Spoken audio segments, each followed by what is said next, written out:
யாரெல்லாம் புதிய கட்சி தொடங்கினார்களோ அவெல்லாம் நம்முடைய தலைவர்களை போட்டுத்தான் தொடங்க முடியும். அப்படி நம்முடைய தலைவர்கள் உழைத்த உழைப்பு, மக்களுக்கு செய்த சேவை, நாட்டிற்கு போட்ட திட்டங்கள், அதனால் மக்கள் பெற்ற நன்மைகள், அதனால் இன்றைய தினமும் மக்கள் மனதிலே வாழ்ந்து கொண்டிருக்கின்ற ஒப்பற்ற தலைவர்கள் தொடங்கப்பட்டு கட்சி அதிமுக கட்சி.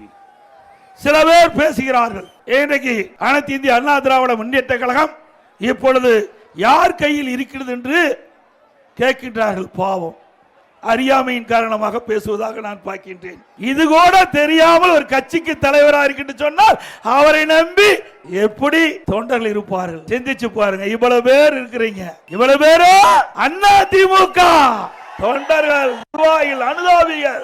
ஆகவே என்ன நடக்குது என்று தெரியாமல் சில பேர் சில கருத்துக்களை தன் இஷ்டம் போல் பேசி வருகிறார்கள். ஆனா அதிமுக அப்படி இல்லை. நம்முடைய தலைவர்கள் தோற்றுவித்த கட்சி. ஏழைகள், ஒடுக்கப்பட்டவர்கள், நசுக்கப்பட்டவர்கள், தாழ்த்தப்பட்ட மக்கள், அவர்களுக்காக எண்ணற்ற திட்டங்களை தீட்டி நடைமுறைப்படுத்தி அதன் மூலமாக ஏற்றம் பெற்ற கட்சி அதிமுக கட்சி.